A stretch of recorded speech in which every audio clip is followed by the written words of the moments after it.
On le voit dans les entreprises qui s'effondrent. Et dans les civilisations qui s'effondrent et dans les États qui s'effondrent. Les États qui s'effondrent, les entreprises qui s'effondrent, les civilisations qui s'effondrent ont une devise.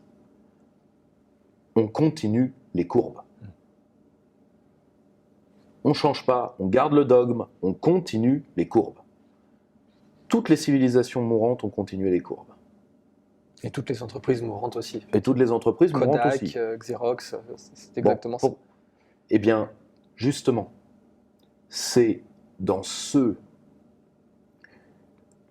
parce qu'il faut que le dogme tombe dans la situation d'exception que la raison d'État doit primer. Que la fin doit justifier les moyens, parce que sinon on continue les courbes, et sinon, c'est la pente du déclassement. Pente qui à un moment est définitive. Eh bien, par ce génie de la Renaissance, et donc ce génie machiavélien, l'Europe, les civilisations européennes, enfin certaines des civilisations européennes vont devenir encore plus grandes. Donc nous devons énormément à ces iconoclastes au sens premier du terme, c'est-à-dire ces briseurs d'idoles, qui ont fait ce que nous sommes et ce que nous devons continuer d'être. Car si nous... Et malheureusement, c'est aujourd'hui l'une des grandes menaces pour la liberté de l'esprit, que ce soit en entreprise, que ce soit...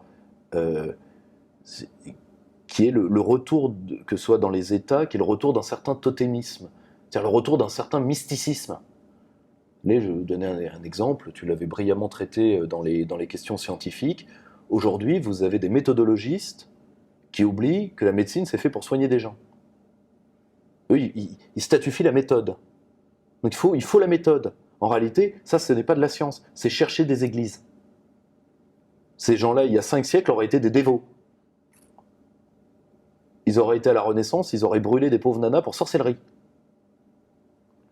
Parce qu'ils ne cherchent pas l'esprit, ils cherchent la lettre. Ce qui fait d'eux des fanatiques. Et aujourd'hui, nous retournons vers cet esprit de mysticisme, pas de mystique, de mysticisme. C'est-à-dire nous retournons vers cet esprit de totem, de fétiche. Et il ne faut pas oublier que si nous avons été, nous, civilisations françaises, une des plus grandes civilisations de l'histoire, et que nous avons pu tant donner à d'autres de nos frères, d'autres civilisations, c'est parce que nous avons refusé de poursuivre les courbes. Que nous avons brisé les idoles quand nous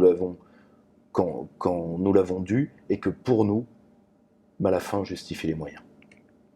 La condition sine qua non à un exercice le plus juste et le plus approprié de la pensée machiavélienne, c'est l'anéantissement de son propre ego. Pour respecter la raison d'État, il faut être sûr qu'on ne va pas mettre l'État au service de son ego, mais qu'on va mettre son ego au service de l'État. Et tous les cas réels de mauvaise utilisation, soit des pleins pouvoirs, soit en tout cas de la raison d'État, de mauvaise invocation de la raison d'État, l'ont été quand des gens ont invoqué la raison d'État in fine pour servir leur ego. Dans l'histoire, on a évidemment de très grands cas de pensées machiavéliennes qui ont été appliquées avec brio. Un des plus brillants politiciens à l'appliquer aura été Abraham Lincoln, qui est le président américain qui aura eu le plus de pouvoir. Depuis que la République américaine existe, aucun président américain n'a eu nominalement plus de pouvoir avec la suspension de l'habeas corpus. Donc l'habeas corpus qui dispose que l'on ne peut pas incarcérer quelqu'un sans lui avoir notifié son chef d'accusation et sans qu'il ait été, bien entendu, reconnu coupable de ce chef, en tout cas suffisamment longtemps. Lincoln va suspendre l'habeas corpus, il va ouvrir la prison d'Alcatraz, c'est lui qui l'invente pour y mettre notamment des généraux et des agitateurs sudistes, et pourtant Lincoln va restituer les pleins pouvoirs le plus tôt possible et va en faire un exercice qui ne sera jamais au service de sa personne ou au service de son ego. Bien entendu, la référence dans le monde latin, ça reste Cincinnatus, qui est cité comme l'exemple absolu du... Alors je ne sais pas s'il avait le statut de dictateur, c'était le statut de dictateur qu'il avait. Je crois qu'il est revenu 2 fois. Ouais. Et je crois que dans un des 2, il a eu le statut de dictateur, je crois. Donc il aurait pu, Cincinnatus, complètement concentrer les pouvoirs pour sa gratification personnelle, et il ne l'a pas fait, il les a rendus. La plupart même des grands empereurs romains auront essayé d'entretenir cette dynamique-là. Je pense à Trajan, je pense bien sûr à Marc Aurèle ou à Hadrien, qui est considéré comme un des plus grands empereurs de l'histoire de Rome. Eh bien, c'est ça qu'il faut retenir en réalité, c'est que le meilleur garde-fou pour bien appliquer la raison qu'il y a, et c'est une raison puissante, c'est un précurseur des Lumières, Machiavel, pour cela. La raison qu'il y a dans Machiavel, eh bien, c'est l'ego qui en est le garde-fou. Si quelqu'un a dominé son ego, il saura très bien appliquer Machiavel. S'il ne l'a pas dominé, il fera les pires atrocités avec Machiavel. N'oublions pas que Mussolini avait fait une préface qui était très populaire dans les années 20 du Prince de Machiavel, et peut-être une dernière décision d'ailleurs dont on pourrait encourager le caractère à la fois machiavélien et l'ego dominé ou pas, c'est les bombardements nucléaires japonais. Ce qu'il faut bien avoir en tête, c'est que nous aurons les outils de la politique, dont la raison d'État, sont aussi, disons, condamnables moralement que le sont des outils manuels. Si vous voulez, les marteaux ne tuent personne d'eux-mêmes. Et je vais même aller plus loin, les armes à feu ne tuent personne d'eux-mêmes. La raison d'État ne tue personne d'elle-même. Ce qu'il faut bien avoir en tête, c'est que tant que nous resterons dans le temps historique qui est le nôtre depuis les années 1970, c'est-à-dire où nous avons arrêté de nous poser la question du souverain bien, et nous sommes entrés dans ce que Jean-Claude Michéa appelle brillamment un temps libéral dû, disons, à la neutralité axiologique. Alors attention, il ne faut pas avoir peur du mot. Neutralité axiologique, ça veut dire tout simplement que nous ne posons plus la question du bien, du beau et du vrai dans la société. Nous ne la posons plus. C'est pas la première fois dans l'histoire de l'Europe qu'on le fait. Les grands temps libéraux sont une disparition du bien, du beau et du vrai.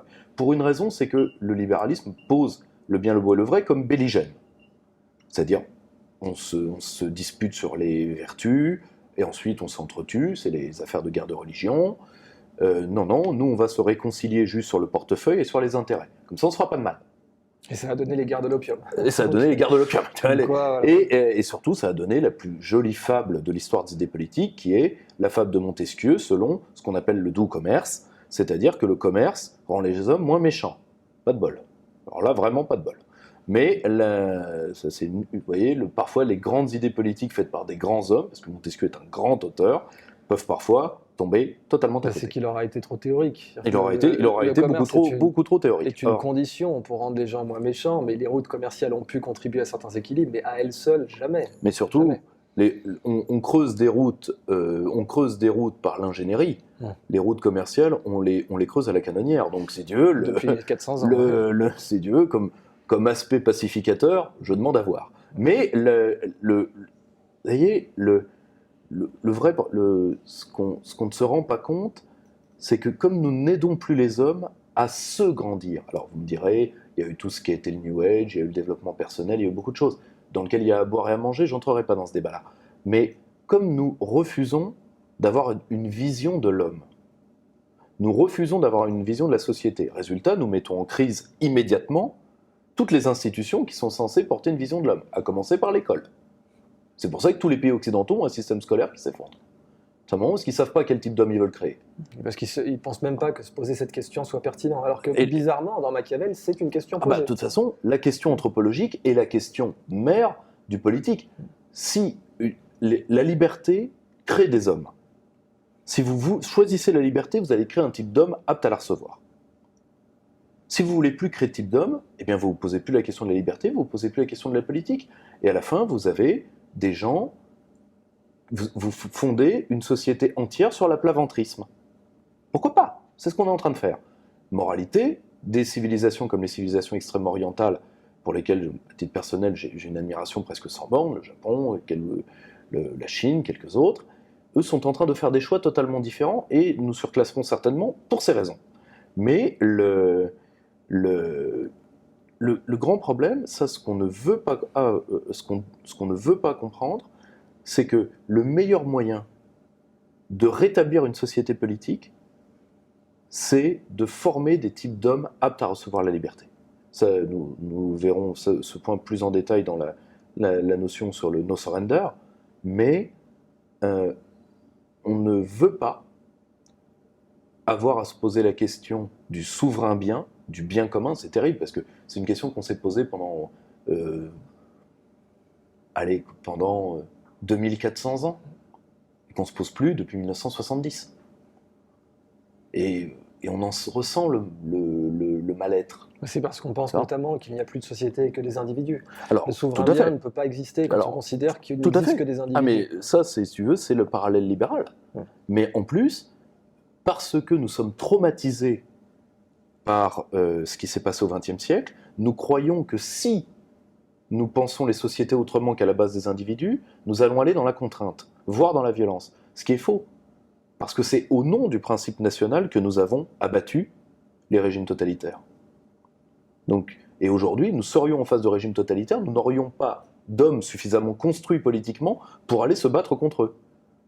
Donc heureusement que le nazisme a eu lieu dans les années 30, comme ça nous avons pu le vaincre. Nous serions en face aujourd'hui dans l'état d'anomie qui est le nôtre, c'est peut-être lui qui gagnerait, pour le malheur des hommes. Donc le paradoxe, c'est que la fin justifie les moyens, peut-être une arme, si ce n'est non seulement préventive mais curative, des montées des totalitarismes. Tout à fait. Et que même si Mussolini avait préfacé Machiavel, en réalité, ses meilleurs utilisateurs ont été De Gaulle et Churchill. De Gaulle, Churchill et Roosevelt. Et Roosevelt, bien entendu, qui était sans doute le plus grand maître en la matière, puisqu'il a ensuite enchaîné sur le démembrement de l'empire colonial britannique. Tout à fait. Et que c'est la pensée de Roosevelt qui a amené à la gestion de la crise de Suez et à la position ultérieure de la crise de Suez des États-Unis.